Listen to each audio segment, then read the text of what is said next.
fi teg loo xam ni mën naa saafara jafe-jafe askan bi lan ngay jàngatee tey génn Barthélémy Dias ngir wax ci li nga xam ne moom moo di tolluwaay réew mi comme toujours attaquer le gouvernement.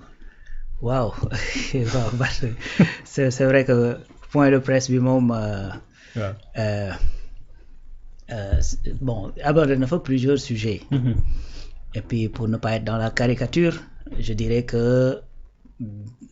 ni ko gars yi di waxee mënoon na ko vocal. mën nañu ko vocal. Voilà donc mais ça c'est juste un peu pour taquiner. Oui. Mais en vérité c'est-à-dire s'il y a des points de presse. prévisibles yoo xamante ne balaa muy am mën ngaa xam ni lii ak lii lañ fay waxtaanee. man jàpp naa ne ay points de presse yu bari ci la bokk. parce que c'est toujours et toujours encore c'est les mêmes sujets hein. C'est les mêmes sujets qui reviennent. Donc avec les mêmes termes voilà donc tout le monde savait que ni après bi mu defee sa tournée vers le nord. bu ñëwee xëy na dana ci wax. mais ni mu ci waxee sax man pour man voilà c'est-à-dire jàngalul kenn lu bees loo xamante ni fekk na ko foofu ci kii bi peut-être moom mooy doog a découvrir lu bees. parce que posture yi xëy na bokkul ndax bu njëkk amaana daawul soxla def un peu tour bi nga xamante ni def na ko mais comme léegi dafa yor mouvement di ko jiite. am lu mu bëgg di dagaan. di wut base c'est normal que mu dem def yenn découverte yi mais je crois que li nga xamante ni moom la wax ne décrire ko ci nord bi. li jëm ci wàllu. bël bi mooy la langue de barbarie. xam nga ni question loolu du tey nga koy soog a dégg. donc daanaka jàngalewu fa lu bees bu ko demee nag découvrir ko c'est bien pour lui. donc mais en tout cas pour le point de presse en fait c'était prévisible yi nga xamante ni point yi nga xamante ni moom la ci bëggoon waxee. donc leneen li mu ci wax mooy Ousmane Sonko comme Ousmane génn démb gars yi moom. xam nga waaw ñoom ci tibb tànk lañ nekk. donc à chaque fois bu Ousmane génnee il faut que après ñu indi ci ay éléments de réponse. éléments de réponse yi également comme à l'accoutumée donc ndaanaan yambar cuune sama baat ci kaw sama baat ni poto et cetera donc yooyu ngay déggaat mooy même élément de langage yi on va se faire respecter voilà maintenant c'est toujours bien un homme politique comme ni ko Waly Diouf di waxee un homme politique ça parle da ngay wax certes di ko boole ak jëf et tout ça mais da ngay wax quand même et puis quand il y a une occasion de parler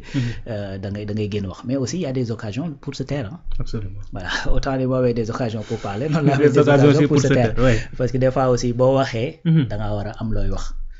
sinon également di nga wax ba noppi tamit wax ji du am benn njariñ donc boo xoolee chronologiquement ci li nga xamante ne moom la Barth waxtaanee tey déjà man fa mu déparé rek xawoon na ma jaaxal tuuti parce que déjà dafa déparé ci bon bi mu waxee ci Québec yooyu bi muy wax ci jeune bi ci Abdoulaye Ba li mu promettre man après bu ma dégloo Barth mu ne Abdoulaye Ba ak sa famille li ñu leen di promettre mooy justice sera faite justice sera faite et que effectivement loolu moom moo ko promettre mu ne ce que je vous promets parce que ci français bi loolu la wax donc ni justice sera faite que dinañ def li ñu war a def ba effectivement dinañ rendre kii man nag sama problème mooy moom ban levier la am pour rendre cette justice bi nga xamante ne moom lay promettre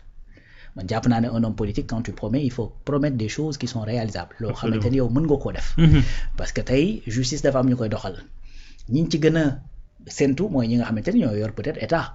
yow li nga mën rek mooy di wax ak di ñaax di kii ak yu demee noonu certes nag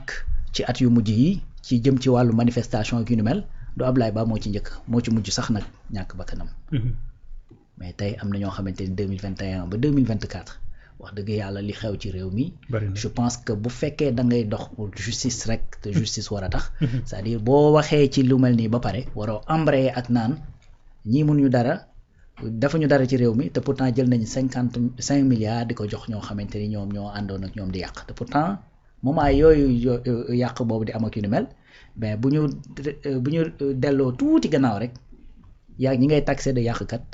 c'est-à-dire yéen a àndoon d'ailleurs ñoo la yóbbu sax à la mairie de Dakar. Absolument. Tu vois donc da ngay déglu kii bi. après man parfois j'ai du mal à suivre parce que da ngay dem ba benn moment ça da ngay réer parce que affaire bi cohérence bi day xaw des. parce que mën nga wax lii deux phrases après nga wax tout à fait le contraire après également embrayer pour autre chose bu nga xamante ni yow leer na ne da ngay wax ni pour meubler mais mënoo ci absolument rien du tout. parce que justice pour Abdoulaye Ba yow boo promettre sa famille que ni yow di nga def ce qu'il faut pour que justice soit rendue comment tu vas procéder.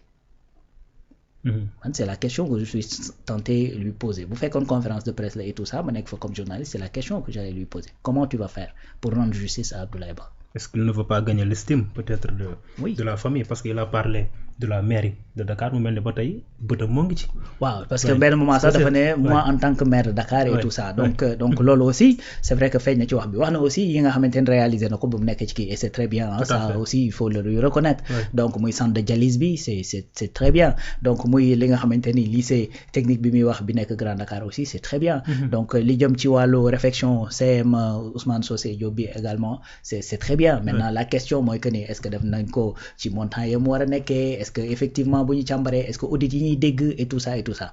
mais également à côté de tout ça yi nga xamante ni moom nga wax ne def nga ko noonu mais il y a d'autres choses yu nga xamante ni tu les as fait moins bon c'est vrai que nag en tant qu'homme politique doo ñëw naan def naa bi waaye yàq naa bële par exemple c'est l'histoire des toilettes là xam nga donc loolu problème la tu vois donc voilà loolu aussi feeñ na ci point de presse beneen affaire nag bi nga xamante ni man wax dëgg fa yàlla moo tax à un certain moment je me suis dit que ni il faut écouter pour l'information pour voilà pour xam parce que mënoo di peut-être di addu ci mbir su fekkee dégluwoo ko et tout ça mais fi comble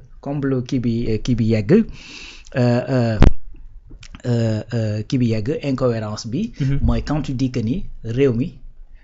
ñi ko yor defuñu fi dara wàññiwuñ incompétent waaw mu ne defuñu fi dara waaw daal di commencer di lim dafa ne réew mi ñu ko yor defuñu fi dara commencé lim wàññiwuñu loolu la wax wàññiwuñu carburant wàññiwuñu ceeb wàññiwuñu nangam wàññiwuñu pourtant yooyu muy wax yëpp wàññiwuñ ko dañ ko wàññi absolument après ma ne mais attends le monsieur il vient de se réveiller de son long sommeil des justes ou bien mooy man parce que je peux pas croire qu'il soit le dormeur du Val il peut même pas l'être parce que mi ngi dox ay soxlaam mais quand tu dis nga lim yooyu alors que yow yi nga lim yëpp mais bërki dem lañ ko wàññi ceeb wàññi nañ ko wàññi nañ ci 100 francs après wàññi wàcc ci 150 xaw ma 50 francs après wàññi wàcc ci 100 francs et cetera mburu wàññi nañ ko mu néew mu bari c'est-à-dire nu ma koy tuddi carburant wàññi nañ ko courant wàññi nañ ko am déet wala boog man maa ne ko ci dëkk bi loolu yëpp a wàññeeku donc loolu nag boo ko mënee lim daal ne loolu yëpp sax bu wàññiwoon ci dara après les gens sont à même de dire que nii man Barth vraiment est-ce que j'ai pas peut-être perdu 30 minutes de ma vie pour déglu conférence de presse bi quoi. En tout cas il a attaqué même le président nee na moom bañ ko falee ba tey est-ce que moom yëpp na ni fal nañ ko quoi. waaw gis nga foofu itam xam nga lan moo ci garaaw xam nga lan moo garaaw ci waxi c'est-à-dire moment bi ngay attaqué Ousmane Sonko yaa ngi nekk di dëggal ay waxi Ousmane Sonko parce que dëkk bi amul autorité. yow mosoo dégg loolu. foo ko déggoo Ousmane Sonko. oui léegi nag lii mooy problème bi nga xamante ni opposition bi moom la am ci réew mi. dañu war a ñoom nag. jéem a fexe dem avec une certaine créativité pour mën a pallier à ça xam nga mooy lan. mooy lépp loo war a xasee ñi nekk au pouvoir ñoom ñoo koy xasee déjà seen bopp. xam nga kon kooku daanaka. li nga koy def mu mën koo saf du bari. tout à fait. parce que tey bu fekkee da nga ne woy président amul autorité premier ministre moo ko njëkk a wax boo ne woy président kenn gisu ko démb gis nga ñu ngi ko koy wax ci assemblée nationale. waa Pastef ci boppam ñooy wax naan li xew à l'université ba tey déggoo président mu àddu ci waa Pastef ay wax loolu. moom mu répété ko tey. oui donc waa Pastef. ak Ousmane Sonko ba ñu àndal. ak président Bassirou Diomaye Faye ma bokk Pastef et cetera c'est-à-dire ñoom ñooy tàppe ci seen biir démb bi Ousmane Sonko waxee affaire divulguer les trucs les kii médicaux là. les dossiers médicaux. bi mu ko waxee. après teg ci ne seen njaboot yeeg nangam mais dugal ci réseaux sociaux yi tu verras que les premiers yi tàppe ci loolu ne bi moom tey ànduñu ci c'est les gens de Pastef. donc yow c'est-à-dire tey. lépp lu opposition waroon di liggéey di ko def pour contrecarrer le parti qui est au pouvoir c'est-à-dire parti au pouvoir bi da ko ciy jiitu. parce que ba Ousmane Sonko waxee pays bi réew mi dafa manque autorité mais ça fait combien de mois xanaa léegi mu mat at. absolument yàgg na. kon. en vérité foofu sax da ngaa mujjee yow mi war a opposé wu à Ousmane Sonko tu viens confirmer li nga xamante ne moom le premier ministre Ousmane Sonko waxoon tout simplement dëggal ay waxam te pourtant yow da nga def conférence de presse pour opposer wu ci moom léegi nag yooyu yëpp ngay wax c'est-à-dire les gens dañ koy toog di ko déglu man j'ai l'impression et c'est pas la première fois ma koy wax j'ai l'impression que ay sorti Barth dafay dese préparation je le dis pas nag pour sànni xeer wala pour xarab wala pour et cetera c'est-à-dire c'est une analyse que je suis en train de faire c'est-à-dire man dama jàpp ne ay sorti Barth dafay des de la préparation yow yaa ngi fa woon tey sur place gis nga ni foofu noonu organisation bi xaw naa des trop la dernière fois itam c'était la même chose bi nga xamante ni ñi ngi lancé mouvement bii di Sénégal bi ñu bokk c'était exactement la même chose Barth dafa ñëw en retard ba mu ñëwee salle bi tàng na salle bi débordé na discours bi effectivement da ngay sentir ni même peut-être la lecture xawoon na des fi mu tàmbalee te tam waxaat ko tey mooy ñun duñu def ay problème duñu diggee